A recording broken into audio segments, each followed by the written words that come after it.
I'm going to be showing y'all the liquidity mining strategy that's going to make me a lot of money during the next cryptocurrency bull run cycle. First, so I want you to understand what exactly liquidity mining is, and it's the process of us facilitating trades to earn income on our assets. What we're going to be doing is providing assets or a supply to what we call a liquidity pool. When users on a platform like Uniswap or PancakeSwap want to trade for an asset, they're going to be using liquidity we provide. So let's say, for example, there's a liquidity pool that's ETH to USDT.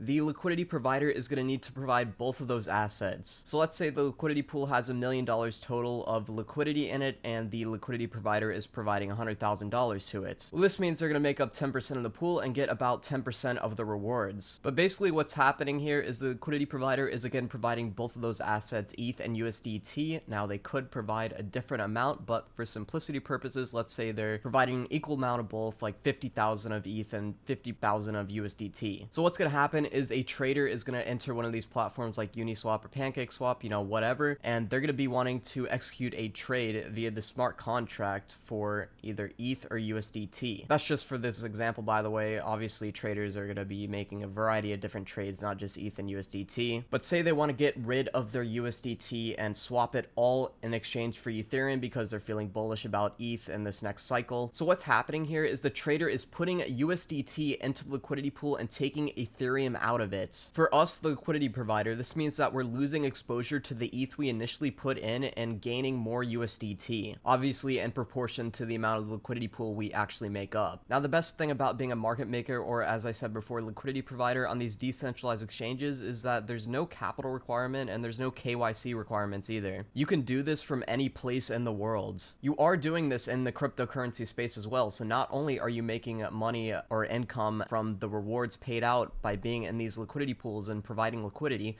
but you're also making money when these assets go up. Now, how exactly do you make these rewards from being in this liquidity pool and sort of providing a supply to it, though? Well, that's because these traders, of course, have to pay fees when they execute a trade. So usually this fee is going to be about 0.3%. So if the trader's doing a trade of $1,000, they're going to end up paying 0.3% of that $1,000 in fees on top of that. So that's going to be about $3. Sometimes this fee can be upwards of like 1% on certain exchanges, but I'll just use 0.3% for this example because it's that common. But if it was that 1% fee, then again, that trader would just pay about $10 it would be. Sometimes this fee can even be as low as 0.01%. Meaning the trader would only pay about 10 cents in fees. Now, the 0.01% fee is going to be for assets that don't move much, like USDT and USDC. Say there's a liquidity pool for those, the fee's probably going to be like 0.01%. Meanwhile, the fee upwards of 1% is going to be for assets that are extremely volatile, for example, meme coins. Say there's a pool Shiba Inu to Dogecoin. That is an instance where you're probably going to see those higher fees. And in turn, these liquidity providers are going to make more money if the assets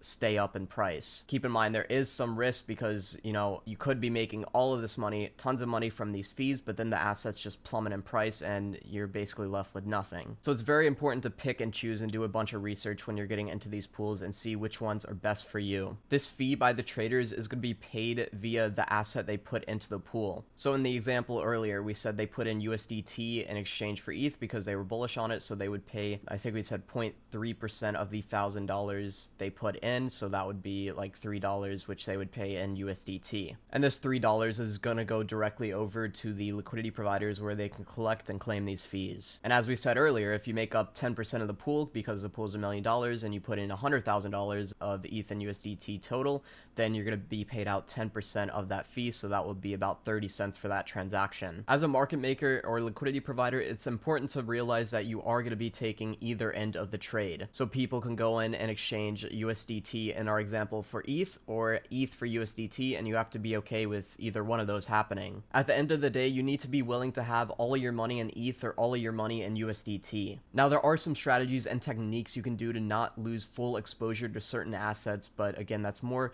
sort of advanced, so we're not going to get into that in this video. So I have about $50,000 invested in cryptocurrency currently, and what I'm going to basically do here if I want to provide liquidity is I'm going to end up sort of splitting it 50-50. So I'm going to put 25k into, say, a few liquidity pools, and then I'm going to hold another 25k in assets, you know, I believe in and I think will go up in the future. Because again, guys, it's important to remember that for these LPs you're invested in, you're going to have to be willing to take either end of the trade. Say we're in an ETH and BTC liquidity pool, you're going to have to be willing to have 100% ETH and 0% Bitcoin, or 100% Bitcoin and 0% ETH at the end of the day. Say you believe in both of these assets though and think their prices are going to go up in the future. Well, you're going to want to allocate some of your HODL section, or 25k I put aside here that I'm not investing in LPs, to these assets right here, because again, you could end up with 0% of them or none of them while investing in these LPs, because you have to be willing to take both ends of those trades to get those fees. This HODL section would of course also consist of some other assets you believe in. So I might deploy about $1,000 a month into cryptocurrencies, and that I'm going to split that evenly among both of these HODL and LP sections. So I'll put $500 extra into sort of a few cryptocurrencies that I believe on, or maybe just one if I'm pretty bullish on it, like ETH has been going up, or ETH and Bitcoin have both been going up a lot lately, so maybe I'll put it into those, or maybe I think the meme coin rallies here, so I'll put it in some in SHIB, and then I'll put another 500 in the LPs. If you use the strategies that I cover on this channel, from these LPs you can make a lot of money, about 80% APR per year, and that's just a generous number. If you know the market's doing really well, you can make upwards of 100% plus on that APR, which is just insane compared to like the traditional banks you see just giving you 5% a year. Keep in mind though, there is some risk to this, which is why it is so high, whereas, you know, if you want to get that 5% from banks, there's practically no risk to it because the FDIC will cover it, you know, if the bank collapses or anything like that. My thought process is in this next bull run, I want to make about a 5x return on my investment. So I have $50,000 invested among the LPs and HODL, so 5x that, and I want to make about $250,000 off of this next bull run, and I think that's feasible. But the main thing about putting this $1,000 a month into these assets is, instead of just blowing it when I hits my bank account or I see I have some money in there,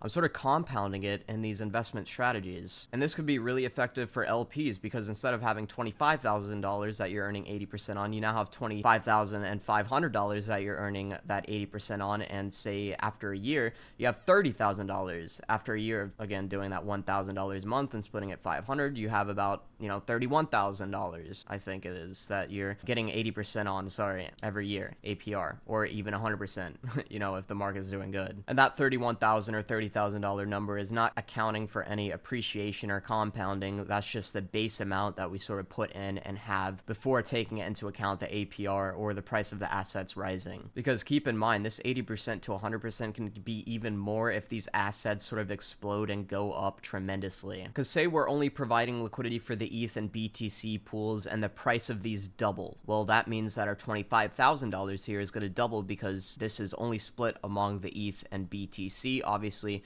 in a real example, you're going to have a much variety of different liquidity pools you're providing to, but I'll just keep it simple for, you know, simplicity purposes. So the price doubles, and then your $25,000 turns into $50,000, and then on top of that, you're getting an 80 to 100% or maybe even higher APR. And that's just taking account for the liquidity pool section. We haven't even talked about this $25,000 section over here, because you have ETH and BTC here too, and say that portion doubles, and you had like 10,000 of the 25,000 into ETH and BTC. Well, then your 10k here goes to 20k, and then you have your sort of more volatile assets over here like Shiba Inu or Algebra, BNB, Poly. These are sort of long-term plays, but say they also doubled and you had 5k in those, and then that goes to 10k. So instead of $25,000, you have $30,000, but that's only on $15,000, and then you put $10,000 into Shiba Inu, but that triples because it's a highly speculative asset. It's a meme coin, and it goes up to $30,000. Well, now you have $60,000, and you're over here just went up by 2x, and you went up by 2x here plus 100% APR, and you could really see this is just sort of getting out of hand, getting out of control how much, you know, money you're making. Keep in mind though, you're not going to see insane returns over time with assets that already have an insane market cap like Bitcoin, Ethereum, BNB, Solana, because, you know, Bitcoin here, $1.3 billion market cap. Sorry, $1.3 trillion market cap, which is just insane. You know, you can't really see that going, you know, too much higher. So you could probably see sort of Bitcoin going to maybe $120,000 or $200,000 in the future. So like a 2 to 3x on there. But it's going to be assets that are more speculative, like as we mentioned earlier, Shiba Inu, maybe Avalanche, Chainlink, ones that don't have a crazy market cap yet. Because just think about it. Say we have Polkadot here, a $10 billion market cap. Say that went to $1 trillion. That's what 100x return right there. You know, it is possible because we do see other cryptocurrencies with such an insane market cap like Bitcoin. Now that is just for example purposes. Obviously, I don't think Polkadot's gonna sort of go up to a $1 trillion